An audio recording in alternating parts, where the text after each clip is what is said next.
네, 제가 오늘 간단하게 말씀드릴 내용은 RF 바이오 피직스에 관한 내용입니다.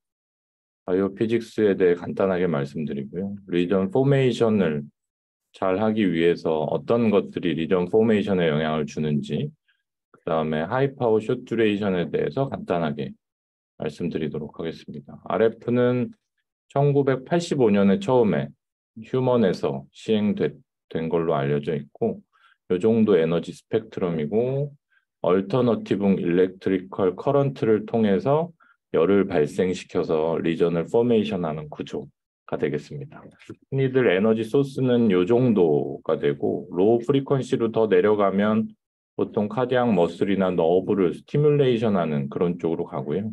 하이 프리퀀시가 되면 우리가 흔히 아는 전자레인지에 다이일렉트릭 히팅을 하게 되는 정도의 프리퀀시가 형성되게 됩니다.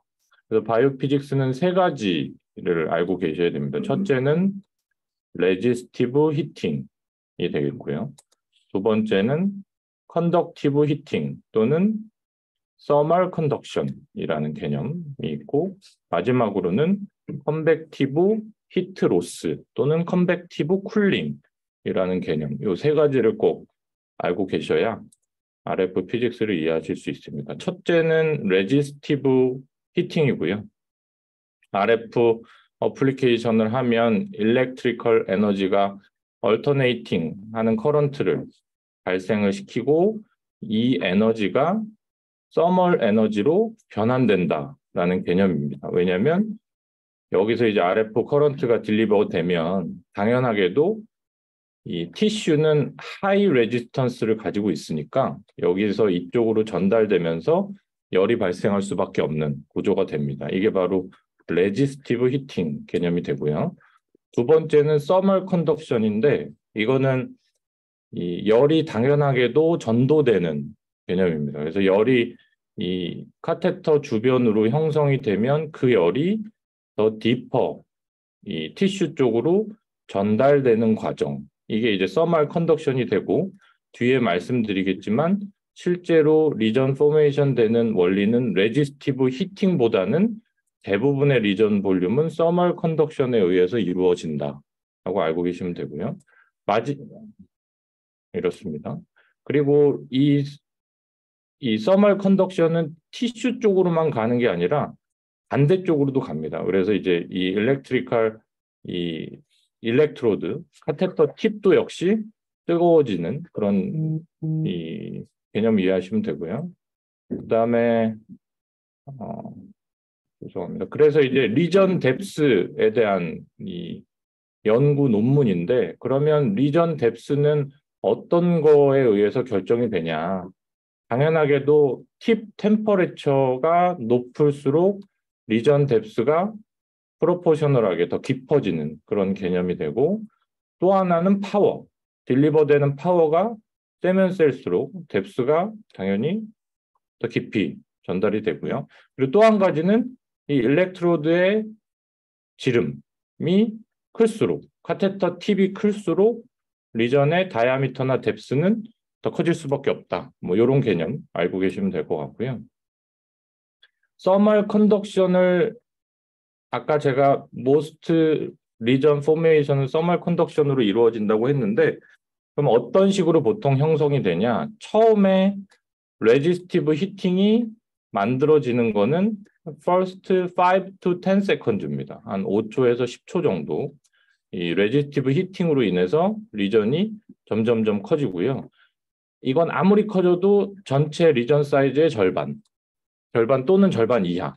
그리고 그 다음부터 이제 리전이 커지는 거는 서멀 컨덕션에 의해서 이렇게 커지게 되고, 이게 이제 40초 정도를 지나가면 이제 플래투, 스테디 스테이투스를 이루게 됩니다. 그래서 요게 요 시간을 알고 계시면 상당히 도움이 많이 되는 게, 실제로 어시스트 이 이피방에 들어와 보시면 여러 선생님들께서 RF 하는 시간이 조금씩은 다르지만 컨벤셔널 카테터 기준으로 해서 우리 랩에서 가장 짧게 RF 듀레이션을 가지는 선생님이 45초 정도 하시거든요. 그래서 그 레셔날레가 여기서 왔다. 그렇게 알고 계시면 되고, 그래서 이 서멀 컨덕션이 대부분의 리전을 만드는데 그러면 서멀 컨덕션이 리전을 만드니까 온도를 아까 온도가 이 리전 뎁스를 결정한다고 했으니까 그러면 온도를 올리고 올리고 올리면 한도 끝도 없이 리전을 깊게 만들 수 있냐? 근데 그렇지는 못하다는 거죠. 왜냐하면 템퍼레처를 이렇게 올리면 디스턴스가 가까운 쪽에서는 온도 차이를 이렇게 낼 수는 있는데 이 딥 티슈로 가면 결국엔 똑같아진다는 거죠. 그래서 이 어느 이상은 리전을 만들 수 없다라는 게 문제가 되고요.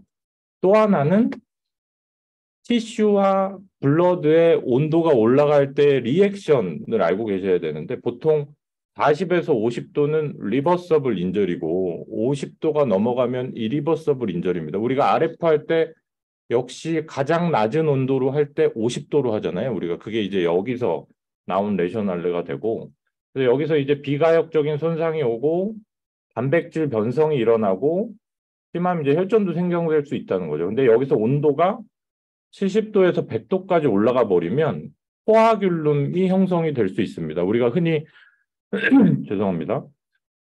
풋검정처럼 조직이 타버리고 피가 너무 보일링 되고 이러면 이런 문제들이 생길 수 있으니까 그러면 아까 제가 리전 포메이션을 뎁스를 높게 하기 위해서 온도를 한두 끝도 없이 올릴 수 없다라고 말씀드렸고 올려도 효과도 없고 실제로 너무 올리면 이런 문제만 생기는 거죠.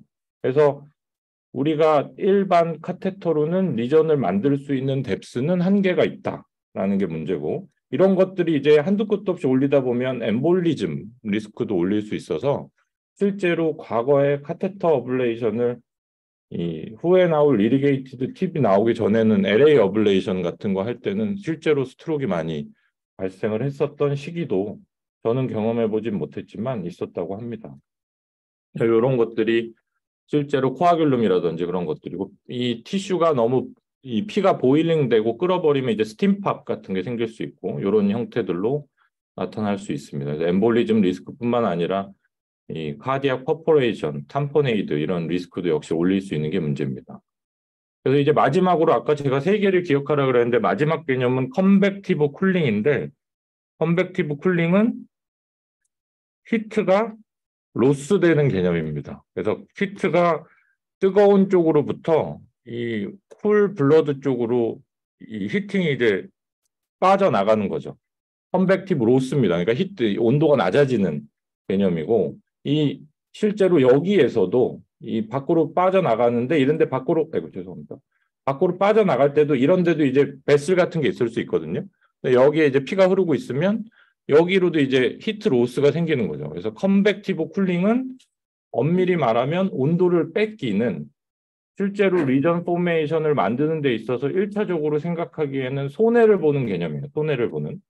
근데 문제는 이런 손해를 보는 개념이 맥시멀 파워 딜리버리가 상식적으로는 아까 말씀드린 보일링이나 코아귤룸 포메이션 때문에 한계가 있는데 팁이 쿨링이 되면 하이 파워가 임피던스가 갑자기 올라간다든지 보일링이나 코아귤룸 포메이션 되는 것을 방지하면서 전달이 될 수 있다는 개념이거든요. 그래서 하이 파워로 이렇게 올리면 이 다이렉트 레지스티브 히팅도 올리고 레디우스도 올리면서 쿨링을 낮춰주니까 쉽게 보일링 되고 코아귤룸 포메이션 되는 걸 막아줘서 딥 티슈로까지의 하이 파워 딜리버리를 원활하게 한다라는 개념이 이 컨벡티브 쿨링의 파라독스다라고 알고 계시면 되겠고요. 그래서 이런 개념을 도입해서 나온 게 이리게이티드 팁 카테터가 되겠습니다. 이 볼티지를 뭐 이렇게 했을 때 이렇게 나오고 템퍼레처 컨트롤하면 이렇게 나오는데 이 이리게이티드 팁을 하니까 리전이 훨씬 더 뎁스가 커지고 안정적으로 만들어줄 수 있다라는 개념이고 이 쿨링 메소드가 저는 이제 오픈 이리게이트 팁밖에는 경험해 보지 못했지만 뭐 이런 것들이죠 저희 뭐 끝에 이제 뭐 메시 타입으로 나와 있지만 이것도 뭐 결국 오픈 이리게이트 팁인데 요게 현재로선 제일 좋은 걸로 그렇게 돼 있고 클로즈드 룹 일렉트로드 오픈 이리게이션 일렉트로드 이렇게 비교해 보면 이렇게 온도가 올라가는 정도랑 실제로 생기는 스럼보스나 스팀팝 같은 거 생기는 거거든요. 이거 까만색이 안 좋은 겁니다. 까만색 동그라미는 스럼보스가 생겼고 까만색 세모는 스럼보스의 스팀팝까지 생긴 경우인데 이 클로즈드 룹 일렉트로드는 이렇고 오픈 이리게이티드 일렉트로드는 이렇게 온도도 별로 안 올라가고 실제로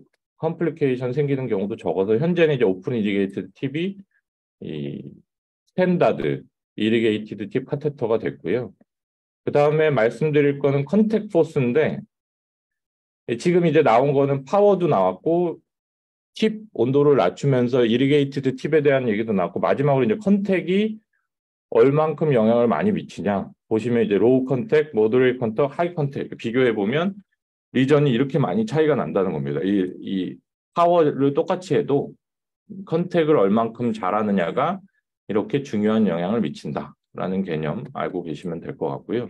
그래서 실제로 3D 시스템을 쓰면 3D마다 조금 다르지만 다들 파라미터를 가지고 있고 이 파라미터를 뭐 아주 신뢰하는 선생님들도 있고 정확하지 않은 것 때문에 신뢰하지 않는 선생님들도 있는데 중요한 거는 이런 파라미터가 정확하게 측정된다면 리전 사이즈를 예측하고 하는데 굉장히 많이 도움이 되는 거죠. 여기 들어가는 개념이 컨택 포스, 시간, 파워 이런 개념이죠. 이제 이런 것들이 리전을 얼만큼 깊게, 얼만큼 크게 만들어 주느냐라는 개념이고요. 근데 이제 우리가 너무 현재는 이제 3D 시스템과 이런 어블레이션 인덱스 파라미터들에만 너무 매몰되면 안 되고 실제로 이 리드 팁에서 이펙티브 리전 포메이션 될 때 사인들이 어떤지는 한번 짚고 넘어갈 필요는 있습니다. 우리가 카테터 팁에서 온도가 서스테인드 인크리즈 되는 것을 보는 것이 굉장히 중요합니다. 논 이리게이티드 카테터는. 그다음에 로컬 일렉트로그램 앰플리튜드가 주는 거. 임피던스가 보통 5에서 10% 정도 주는 게 어블레이션 리전이 잘 만들어진다는 그런 개념이고 이 로컬 컨덕션 블락이 생기면 스플릿 포텐셜이 생겨요. 우리 CTI 블락하면 점점점 벌어지는 그런 것들 보이잖아요. 그런 것들 보는 거 중요하고 이거는 많이 하진 않지만 실제로 리전이 잘 만들어지면 거기는 이제 페이싱을 해도 캡처가 잘 안 되는 그런 소견이 보일 수 있고 그 다음에 이제 어블레이션 중에 티슈 컨택 포스를 잘 유지하는 것 이런 것들이 이펙티브 리전 포메이션에 중요하다 그런 개념이고 방금 말씀드린 게 여기 정리가 잘 돼 있고요. 그러면 이리게이티드 팁은 모든 거를 다 해결했냐? 실제로 그렇지는 않습니다. 왜냐하면 실제로 컨덕션의 리커버리가 너무 흔한 것이 문제고요. 이게 조금 옛날 데이터들이긴 한데 AP 어블레이션을 했을 때 세컨 프로시저를 했을 때 포베인이 다시 리커넥션 되는 비율이 얼만큼 많이 되냐라고 하면 87%의 환자들이 하나 이상의 PB에 리커넥션이 있더라. 물론 이 사람들은 리드를 한 사람들이니까 재발 안 한 사람들에 비해서 리커넥션이 당연히 많은 사람들이긴 하지만 그걸 감안하더라도 너무 억셉트하기 힘든 그런 이 결과라서 뭐 이거 왜 이런 게 생기냐 여러 가지 문제가 있지만 제일 중요한 거는 이제 카테터가 인스테이블해서 그렇습니다. 우리가 심장 계속 뛰고 있고 카테터가 한 곳에 컨택해서 계속 유지가 될 수 없으니까 이렇게 되면 어설프게 티슈 이데마만 생기고 실제로는 트랜스뮤랄한 리전을 만들기가 굉장히 어렵다라는 거. 그다음에 뭐 리전을 막 여러 개를 이렇게 찍다 보면 결국엔 갭이 많이 생길 수밖에 없다. 이거는 뭐 3D 시스템의 근본적인 문제다. 뭐 그런 내용이고 쿨링티 카테터를 쓰면서 딥 티슈까지 뭐 에너지가 전달되는 건 좋지만 엔도카디알 티슈 죄송합니다. 엔도카디알 티슈는 오히려 살아남는 그런 문제도 있을 수 있다고 합니다. 그래서 이런 여러 가지가 현재 이리게이티드 팁 카테터 어블레이션의 한계다라는 개념이고 여기서 이제 나오는 개념이 이제 하이 파워와 롱거 듀레이션에 대한 개념이 나오는데 이거는 뭐 약간 극단적인 예인데 그러면 리전 사이즈를 제대로 잘 만들기 위해서는 우리가 시간을 늘리는 게 효과적이냐 파워를 늘리는 게 효과적이냐라고 하면 요 기울기를 보시면 돼요. 기울기.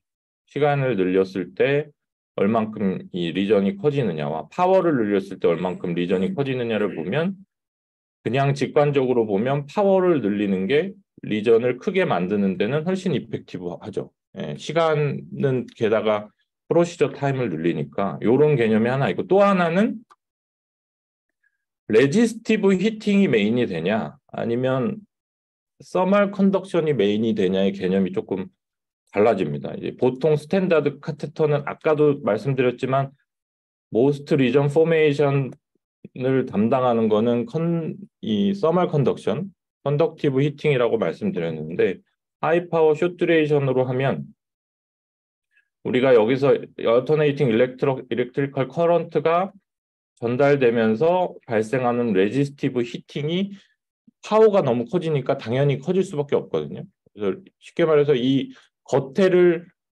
이 초벌구이하는 개념이라고 생각하시면 되는데 그 리전이 점점 커지게 되는 그래서 레지스티브 히팅이 서멀 컨덕션보다 비율이 더 커지는 그게 하이파워 숏 듀레이션의 개념이고 그럼 이러면 뭐가 장점이 있냐 아주 이론적으로만 얘기하면 리전의 유니포미티를 가져가는 데는 더 유리하다라는 거. 그 다음에 어블레이션 타임은 짧아진다라는 거.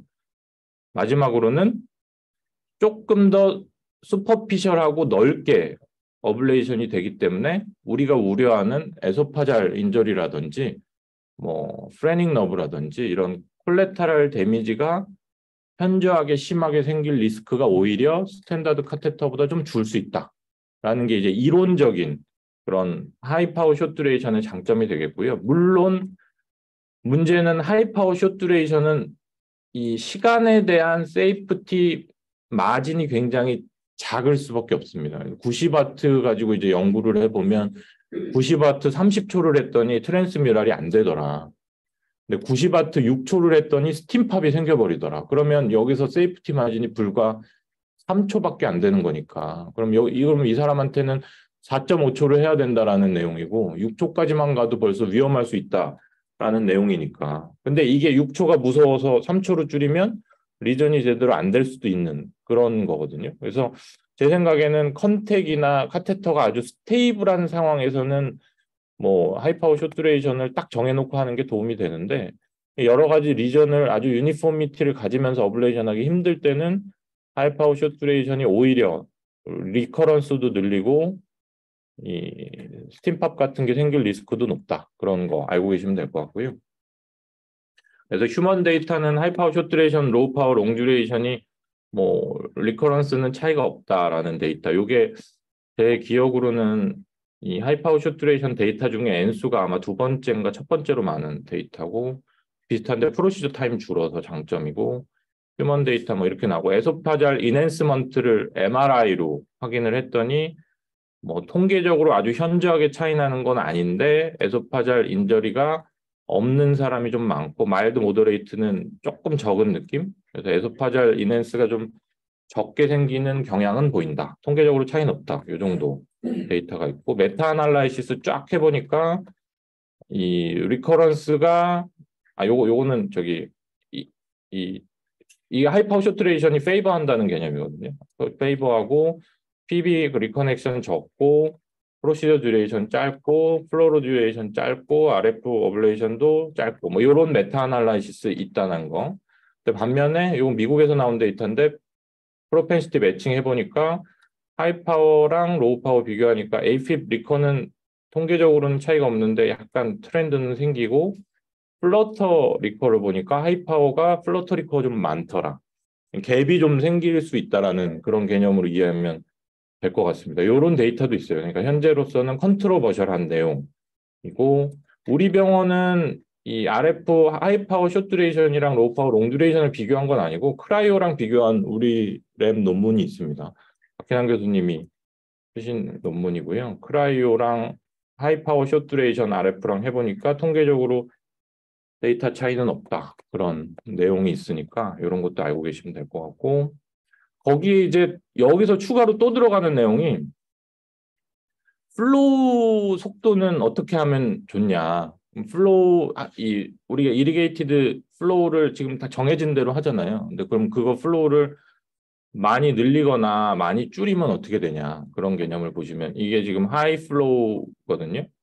50와트 5초, 50와트 10초, 30와트 20초, 30와트 30초입니다. 좀 비지한 슬라이드인데 죄송합니다. 요게 이제 3mm 뎁스, 요게 5mm 뎁스거든요. 5초에서 10초로 늘리니까 이 3mm 뎁스 온도도 확 올라가고 5mm 뎁스도 우리 이제 50도 생각하잖아요.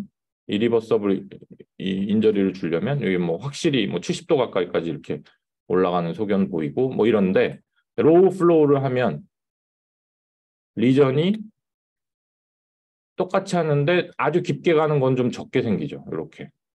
요게 이제 겉에는 확실히 가는데 속으로는 좀 덜 간다라는 그런 개념이고 뭐 자관 이래서 이제 결론은 이 로우 이리게이션 플로우를 하면 뭐 우리가 원하는 위치까지는 50도 이상을 잘 하고 익세시브 히팅 오브 디퍼 티슈를 줄일 수 있어서 그래서 뭐 콜레테럴 데미지를 줄일 수 있지 않겠느냐 뭐 그런 개념이 있습니다. 알고 계시면 될 것 같고 리전을 실제로 만들어 보면 이렇게 만들어진다라는 식으로 논문에서는 소개를 하고 있는데 실제로 우리 랩에서 사용하고 있지는 않습니다. 하이플로우 리전은 이렇게 좀 안쪽으로 이렇게 넓어지는 느낌으로 디퍼하게 리전이 생긴다면 요거는 겉에만 딱 하고 뒤쪽으로는 확 이게 줄어드는 느낌으로 리전이 생기고 그래서 여기서 얘기하는 게 뒤쪽으로 리전이 줄긴 하지만 어쨌든 트랜스뮤랄은 생길 수 있고 여기에 면적이 결국 줄어드니까 콜레테럴 데미지가 생길 리스크가 적지 않겠느냐라고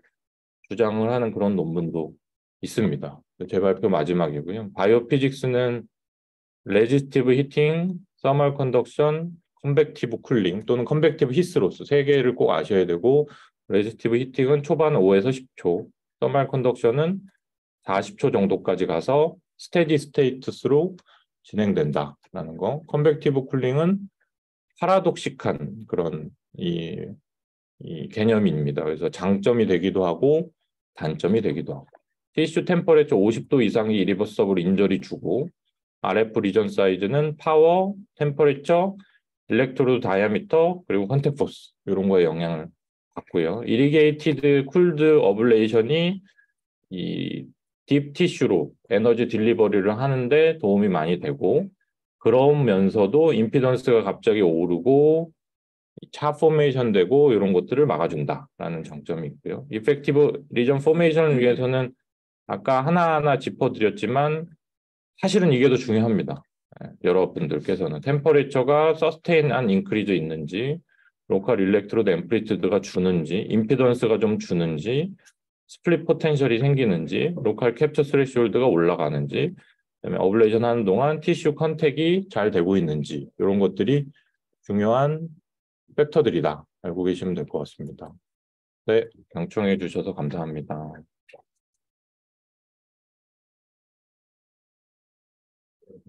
혹시 뭐 질문이나